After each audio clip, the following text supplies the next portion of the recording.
श्री रामचरितमानस के प्रारंभ का चौथा और पांचवा सोरठा लेते हैं। चौथा सोरठा। कुंद इंदु समदेह उमारमन करुणा अयन जाहि दीन पर नेह करौ कृपा मर्दन मयन। कुंद इंदु समदेह। कुंद, कुंद मतलब कुंद एक पुष्प होता है। इंदु माने चंद्रमा, सम माने समान, देह माने शरीर, जिनका शरीर कुंद के पुष्प और चंद्रमा के समान है। तो कुंद का पुष्प और चंद्रमा गौरवर्ण के श्वेत वर्ण के होते हैं। तो जिनका शरीर कुंद के पुष्प और चंद्रमा के समान गौरवर्ण का श्वेत वर्ण का है। उमा रमन, जो उमा मतलब पार्वती में रमण करने वाले हैं अथवा जो पार्वती के प्रियतम हैं।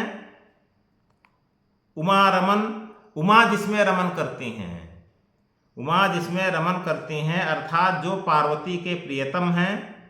करुणा अयन, और जो करुणा के दया के धाम हैं।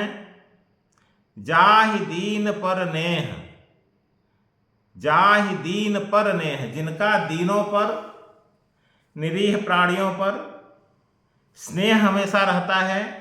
करौ कृपा मर्दन मयन, मयन मतलब कामदेव, जो कामदेव का मर्दन करने वाले हैं वे भगवान शंकर करहु कृपा, मेरे ऊपर कृपा करें। अंतिम पांचवा सोरठा। पांचवें सोरठा में गुरु की वंदना करते हैं। बंदौ गुरु पद कंज कृपा सिंधु नर रूप हरि महामोह तम पुंज जासु वचन रवि कर निकर।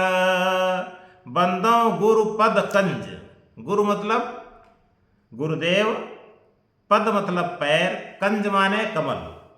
तो गोस्वामी जी कहते हैं मैं गुरुदेव के, गुरु महाराज के चरण कमल की वंदना करता हूँ, माने उस चरण की वंदना करता हूँ जो कमल के समान है। तो गुरु महाराज का चरण कैसा है? कमल के समान है, जिसकी वे वंदना करते हैं। कृपा सिंधु, जो कृपा के समुद्र हैं, जिनके अंदर समुद्र के समान कृपा भरी हुई है और जो अपने शिष्यों पर अनंत कृपा करते हैं, कृपा सिंधु हैं। नर रूप हरि, जो वास्तव में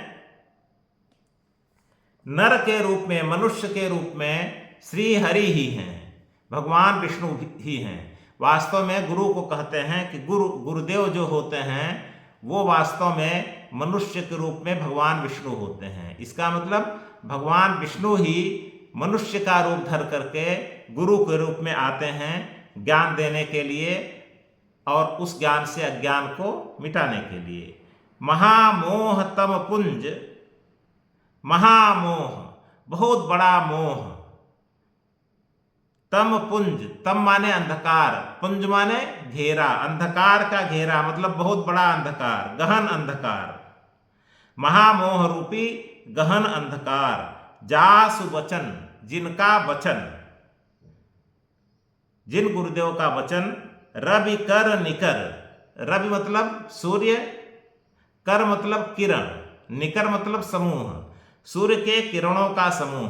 तो जिन गुरुदेव का वचन सूर्य की किरणों के समान महामोह रूपी गहन अंधकार को नष्ट करने वाला है। इसका मतलब जैसे सूर्य का सूर्योदय होता है तो सूर्य की किरणों से कितना भी घना अंधकार हो क्षण भर में नष्ट हो जाता है। उसी प्रकार से गुरुदेव की जिस शिष्य के ऊपर कृपा होती है तो गुरुदेव के अंतःकरण से निकली वाणी, अंतःकरण से निकला ज्ञान, उस शिष्य के अंदर जितना महामोह होता है, जितना अज्ञान होता है, जितना माया मोह व्याप्त रहता है, उन सबको नष्ट कर देता है। तो 5वां सौठा श्री रामचरितमानस का समाप्त होता है। इसके पश्चात गोस्वामी जी गुरु के संबंध में ही अपनी चौपाइयों से श्री रामचरितमानस का प्रारंभ करते हैं, जिनका वर्णन अगले चलचित्र में किया जाएगा।